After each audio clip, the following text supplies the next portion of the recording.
For 2 days, the spotlight was firmly on New Delhi.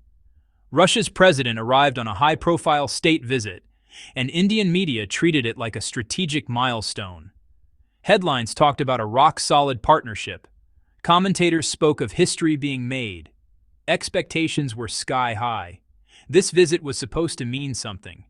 Before the meetings even began, the big-ticket items were already being discussed in public. Nuclear energy cooperation, advanced military ties. Most importantly, the long-rumored Su-57 fifth-generation fighter jet deal. The message was clear. This wasn't just diplomacy. This was about power, technology, and the future of India's Air Force. But then the visit ended. No signed nuclear agreements, no fighter jet contract, no concrete timelines. Just carefully worded statements about intentions, dialogue, and future cooperation. That gap between expectation and outcome is where this story really begins. Because if this had only been about photos, handshakes, and polite language, no one would be surprised. But this visit was framed as strategic. Strategic visits are supposed to produce results, not press releases. So the real question isn't whether the visit was friendly. It's this. Why did a supposedly historic meeting fail to deliver anything real? Was it bad timing? Was it politics? Or was it something deeper? Something about trust, leverage, and who actually holds power in these negotiations. This video isn't about diplomatic theater or emotional narratives. It's about the hard realities underneath the smiles. About what countries are willing to give, what they refuse to share, and why even long-standing partnerships can suddenly hit a wall. And to understand that wall, we have to start with the deal that didn't happen, the Su-57, and the very specific conditions India attached to it. At the center of this stalled visit sits one aircraft, the Su-57. On paper, it looks like a perfect match. Russia has a fifth-generation fighter. India urgently needs one. Both countries have decades of defense cooperation. So why didn't the deal move forward? Because India didn't just want to buy the Su-57. India wanted to own it. New Delhi's position was clear and firm. Any cooperation on the Su-57 had to meet 4 major conditions. First, full technology transfer.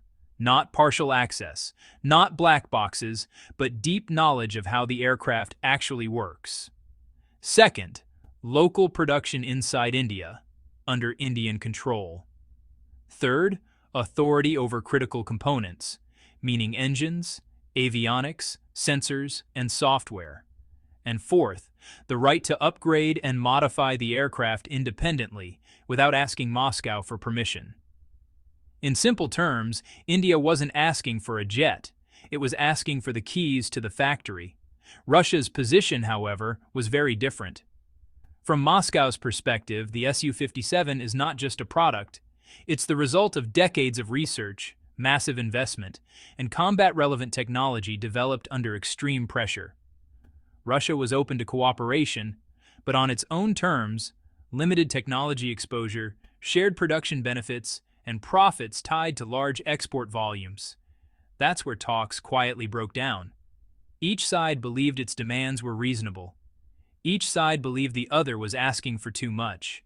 India saw technology transfer as essential for long-term self-reliance. Russia saw those same demands as a direct risk to its military edge. So instead of negotiations moving forward, they stalled. Not dramatically, not publicly, but decisively. No signatures, no timelines, just vague language that masked a fundamental disagreement. This wasn't a clash of personalities. It was a clash of control versus sovereignty. And that leads to a bigger question, one that goes far beyond India and Russia. Why is fifth-generation fighter technology treated as a red line almost everywhere in the world? Why do even close allies refuse to share it fully? To answer that, we need to understand what fifth generation really means, and why it's not something nations give away lightly. When people hear fifth-generation fighter, they often imagine just a faster, stealthier jet. But that's not what it really is. A fifth-generation fighter is more like a flying supercomputer wrapped in secrets. Start with the engines. These aren't just powerful. They are engineered to balance thrust, fuel efficiency, heat control, and reliability at extreme limits. Engine technology alone can take decades to master, and small mistakes can ground an entire fleet. Then there's stealth. Stealth isn't just about shape. It's about special coatings, precise manufacturing tolerances, and materials that reduce radar visibility while surviving heat, rain, and stress at high speeds. These formulas are guarded as closely as nuclear research. Next comes sensor fusion. Radars, infrared sensors, electronic surveillance systems, and data links don't work separately. Software combines all of them into a single, clean picture for the pilot. That software, the code, is often more valuable than the airframe itself. Add electronic warfare systems, secure communications, mission computers, and classified algorithms. Every one of these elements reveals how a country fights, what it fears, and how it plans to survive in war. This is why these systems are not treated like export goods.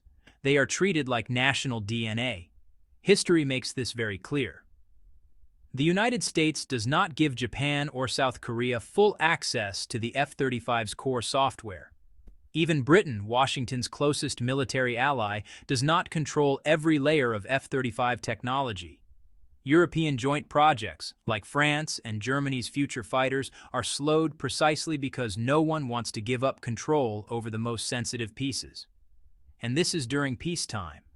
During war or near-war conditions, that reluctance hardens into refusal. So when India asks for full transfer of fifth-generation technology, it's not just an ambitious request.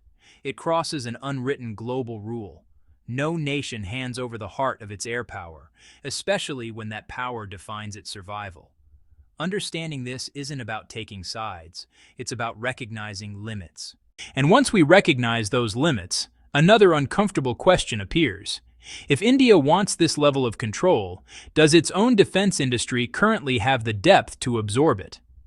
That brings us to the credibility problem, not in intentions, but in execution.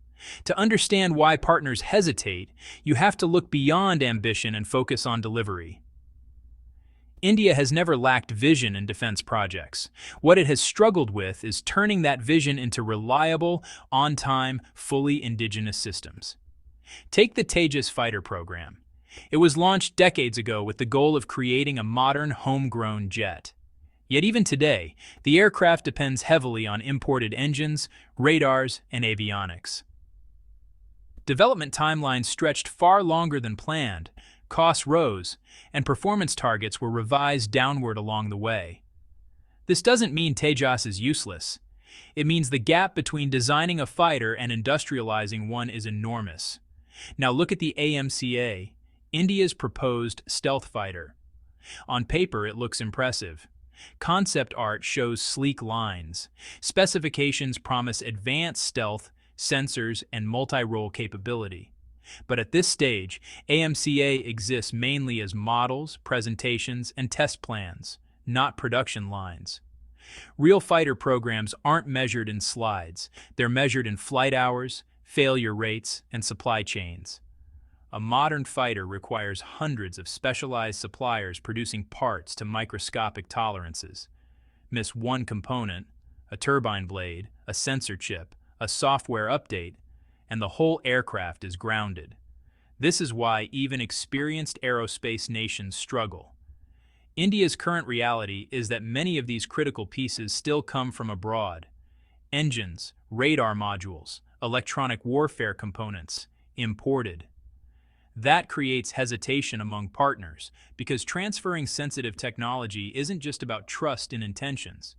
It's about trust in systems, processes, and protection of knowledge. So when Russia looks at India's track record, the concern isn't insult. It's risk. If technology is transferred, can it be secured? Can it be integrated properly? Can the program stay stable for decades? This credibility gap doesn't make cooperation impossible, but it makes it cautious, limited, and conditional. And while this slow, careful approach plays out, the strategic clock doesn't stop ticking. Because while India debates, designs, and revises, the region around it is moving faster, and that's where pressure begins to build. Air power is one of the few military domains where, honestly, time is just unforgiving. You can delay a tank program and still rely on older armor.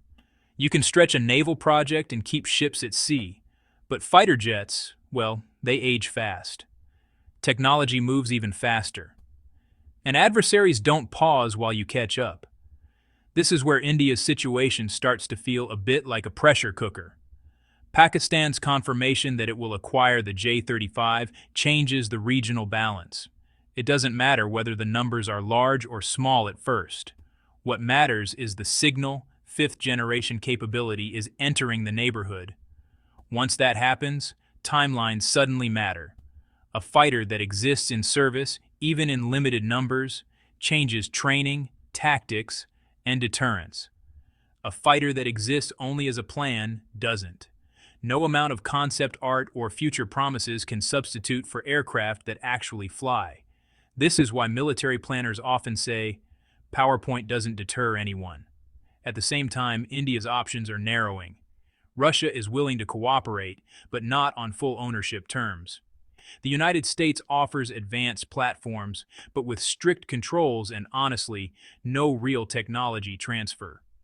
Indigenous programs aim for independence, but move slowly and depend on imported subsystems. Each path solves one problem and creates another. Choosing Russia risks limits and political pressure. Choosing the U.S. risks strategic dependence. Choosing only domestic development risks falling behind in the near term. This is the uncomfortable middle ground the Indian Air Force finds itself in, needing advanced capability now, but structural independence later, and struggling to get both at the same time. And as this squeeze tightens, military decisions start colliding with geopolitics. Because fighter jets don't exist in a vacuum. They come with alliances, sanctions, permissions, and consequences, especially when the United States is involved. That's where the story widens from aircraft to global power politics. At this point, many people ask a simple question. Why not just buy American? On the surface, the answer seems obvious. The United States operates the most advanced fighter ecosystem in the world. The F-35 is combat-tested, networked, and already flying with multiple air forces. But in reality, this option comes with strings that are hard to ignore. First are end-use restrictions. Aircraft like the F-35 don't operate as fully sovereign systems. Their software, maintenance cycles, and upgrades are tightly controlled. This means the buyer does not have complete freedom over how, when, or where the jet is used. Second is technology access, or rather, the lack of it. The core software, sensor fusion algorithms, and electronic warfare systems are completely off-limits. Even close U.S. allies do not get them. For a country seeking long-term self-reliance, this is a dead end. Third is political leverage. Advanced U.S. weapons are not just military tools, they are policy instruments. Decisions made in Washington can affect spare parts, upgrades, or support years down the line. That risk grows when relations become complicated. Then there's the sanctions problem. If India deepens defense ties with Russia, it risks penalties under U.S. sanctions frameworks. If it leans too far toward the U.S., it risks losing strategic autonomy. This creates a balancing act where every move has consequences beyond military logic. The contrast between U.S. administrations also matters. Under one approach, India is framed as a strategic counterweight. Under another, it's treated more transactionally. Either way, the underlying reality remains. India is useful, but not indispensable. And that's the trap. India is important enough to be courted, but not powerful enough to set all the rules. In this space, major powers offer access without control, cooperation without ownership. As these constraints pile up, frustration grows. When practical options feel blocked from every direction, the conversation can drift away from realism. and toward exaggeration, denial, or fantasy. That's when analysis gives way to satire. When pressure builds for too long, something predictable happens. Serious analysis slowly gives way to wishful thinking. This is the moment in the story where frustration turns into exaggeration. If buying fifth-generation fighters is too restricted, if developing them domestically takes too long, if partners won't share their deepest secrets, then a tempting idea appears. Why not skip the hard part entirely? Why struggle through fifth generation at all? Why not leap straight into something even more advanced? This is where you start hearing talk, half serious, half coping mechanism, about jumping directly to future generations. Sixth, seventh, sometimes even beyond that. As if technology works like levels in a video game, where you can just skip stages if you're ambitious enough. But this logic ignores how aerospace actually works. Every generation of fighter is built on thousands of lessons learned from the previous one. Mistakes in engines, failures in materials, software bugs discovered only after years of flight testing. You don't bypass these lessons. You pay for them, one way or another. Skipping fundamentals doesn't defeat physics. It doesn't shorten development cycles. And it definitely doesn't intimidate adversaries.